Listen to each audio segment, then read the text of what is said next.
الله الرحمن الرحيم الحمد لله والصلاة والسلام على رسول الله صلى الله تعالى عليه وسلم. أم كتاب النيابة لبردسمة كتابي أذكار إمام النووي هم كاد لخزمة شكل الله بركان لم كتاب أوستين كهي شكل كتاب زور نيابة كان وزنان زور أوصافي أم كتابان كلوا وزور داوان كلوا كخلق بيواندي لقل أم كتابان نفتره ولا ماضي هموما تواجدها بوجودها لا إما لا بس ذكر كان زوجت من باسكر بس سورته دواي سورة فاتحة شمان باسكر دوا استباسي وأكن كركعة كان شواز الركعة كان شون ببرزي دنگ نزمتها شون ب أفرم الركعة كم شون بيت إنسان شيب كالركعة كم كجوازية ولا الركعة كان ترى أفرم الصحيح بخاري هاتوا كبيغمريان صلى الله عليه وآله وسلم ركعة كم النجي بياني زور درجة كردوا بأندازك أوي دوامي لو كرتربو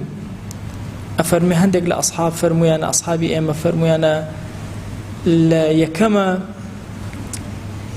بهيش وازي التطويل يكم ناكا بس الدوما هندك يشبيان واب ولا مزبي خوما أنا أبي يكم يعني دريش كاتو بس الدوهم أنا بلام هموشان اتفاق يعني هبوك ركاتي سيهم وشوارم لركاتي يكم ودوهم كرترن واتأجد تسلسل لك سيركي ركعتي كم زود درجة دوم كرترة سهم وشوارم لا دوهمش كرترن أفرمي تكونان أقصر من الأولى والثانية والأصح أنه لا تستحب السورة فيهما أصح إلى ركعتي السهم وشوارم تهي سورة النخواني باوت بهتشمان سنة وإن قلنا باستحبابها فالأصح أن الثالثة كالرابعة أصح وايك سهم وشوارم وكو يقبن يعني وتدرجة كان وكو يقبن قيل كيج لما زبي خوما أفرمنا سهم درجة تربية لشوارم وتشن رأيك هي هم متفقين لسروي كركاتي كم درجة هم متفقين لسروي كركاتي دوهم كرتربية لو إلا قولك نبي لما زبك بيوا دوهم أبي درجة تربية يكم أوش قولك مسألة سهم وشوارم أجر شيء هي الرأي أو هاي لزانان كسهم درجة تربية لشوارم بلام أصح وايا ركعات يكم درجة بدوهم كرتبة سهم وشوارم إلى آسيا كأبتو كرتبة لكوا بدنجي برز لكوا بدنجي نزم بخاند أفرمع علماء إجماعيا هي كقرآن خاند لنيجي كان لنيجي بيانيو لنيجي دوركاتي يكم دومي نيجي مغربو ركاتي يكم دوهم نيجي عشاء سنة هاي كإنسان دز برز كاتوا دنگ برز كاتوا ولنيجي نيورو عسرة دنجي نزم كاتوا لمغربي شار ركاتي سهم وسهم وشوارم عشاء دنگ نزم أكاتوا لنيجي جمعة سنة هاي إنسان بدنجي برز قرآن بخوانه لهردو ججنك سنة هاي بدنجي برز بخوانه لتراويحة لا وترى لدواي تراويح كان وهر سنة دوها إنسان بدنجي برز بيخوانه أما بو إمام أبو شواز السنة بو منفرديش أجر خود بتنها لما الله نيجد كرد سنة دوها ك أو نيجاني كوا شوين وتنيجي بياني نيجي إيوار نيجي عشاء لركاتي يكم دوهما دنجد برز كيتو بابا تنهاج منفرد به أما مأموم لهيجي كجلوانا وتل دوين إمامك كنيجي كل لهيجي كجلوانا دنگ برزنا كيتو وإجماعي لسنا لا نيجي خورجيران ومانجيرانا لما مانجيرانا كأكويت الشوا سنة وهاي كإنسان دنگ برز كاتوا ولخورجيرانا كأكويت الرجوع سنة وهاي دنگ نزم كاتوا لنيجي صلاة الاستسقاء دنگي برز أكاتوا ولنيجي الجنازة بيشتر باسمان كرد أفرمي أقل للرجع جيباجي كرد أو بدنجي نزم أي خوانه بشوا كردي بدنجي برز بلام أصح ومختار لما زبي خومانا أويك نيجي جنازة بشوا بكريا بالرجع هر بدنجي نزم ذكر كانتيا أخير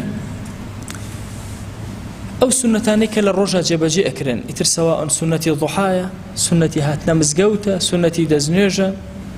سنتي دوركات بيج نيجي نيورويا بيج عسرة دواء نيورويا همو أمانة سنة هاي كإنسان بدنجي النزم دبرك كوتون تبشي الرجوة بدنجي النزم أو قرآن وقراءتي تياب خيانة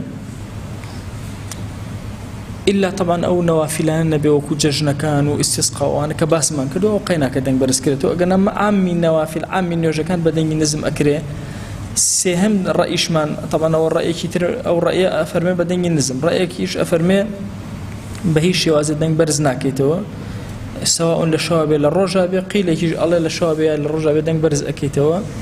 سهم أويك قاضي حسين وإمام بغوي أما لما زي إمام الشافعي أفرموا أنا لبين جهر وإصرار واضحة نأوي دنج برز كاتو نأوي دنج نزم به هواشك خوي جوي لبه ألو بين قرآنك أخوانا اگر کسی لکه شونه که ابوای بدنگی برز بخونه او چو بدنگی سوخ خوندی یا ابوای بدنگی سوخ بخونه چو بدنگی برز خوندی آیا چی بکه لوا آیا سجده سهو ابا چی اکم سهاله چی ابو شوازی کرد أفرمي أو نجكي دروسته ولكنه ارتكب المكروه كراهة التنزيه هاتوا بسرية طبعا كراهة دوجور كراهة التحريم هي والتنزيه هي كرامة تحريم وتعيشك حرام الحرام والنزيكة كراهة التنزيه وتل حلال والنزيك ترى إن جاء سجدي سهوي بو أبا نخير سجدي سهوي بو أونابا كدنجي برس كردوا طبعا أو دنج برس كردوا جاري وها إنسان لفاتحة كدنج برزكاته يلا غير فاتحة كا ونمول للتحياته بديت يكلبو دنجي برس كردوا هر شوينك أفرمي أمانة آية سجدة سهويان هي لبروي هيكلي نيوجيان تيغ نداوة هيكلي نيوجيان تيغ نداوة سجدة سهويان ني طبعا ما هيئات من هي نازل طبعا النيوجة أركان من هي ركن كان وي أساسيات النيوج إنجا سنة كان من هي إنجا أركان من هي وكو سبحان ربي العالى وسبحان ربي العظيم أمانة بيان أتري هيئات أم هيئاتنا سجدة سهويان ني وتا أركان من هي سنن من هي لقال هيئات سجدي سهوي نية بو چونك هيكلي نيوجك تيغ نادا امانش دنگ برس كيتو يا دنگ نزم كيتو هيكلي نيوجك تيغ ناچه بو يتو سجدي سهوي بو نابيت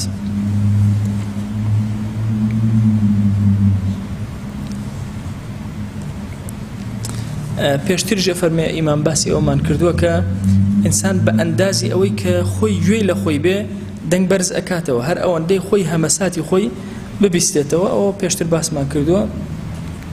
ئەگەر هیچ عارزێک نەبێ خۆی گوێی لە خۆی بێ چ سواء لە ذیکرەکانی ناو نوێژە چ لە قورئان خوێنی ناو نوێژە هەر یەکێک لەوانە هەمسەی خۆی هەناسەی خۆی گوێ لێ بێ کە ئەو کەلیماتانە ئەڵێت داوامە لە ذاتی پاکی پەروەردگار ڕەحمەت و بەزەی خۆی بەسەرمانە ببارێنێ ئەم کتێبە بگێڕە بە نورێکی زۆر گەورە بۆ سەر تاسەری حیاتی ئێمە بۆ سەر تاسەری ژیانی ئێمە خوای گیان ماڵەکانمان وڵات و نیشتیمانمان ئومەتی پێغەمبەریان صلی الله عليه و آله وسلم بەرەکەتی ئەم کتێبە پیرۆزانی لە خزمەتیان نابووین سەرفرازکە و عاقبەت خێرکە و منەوەرکە یا ئەکرەم الأکرەمین آمین آمین والحمد لله رب العالمين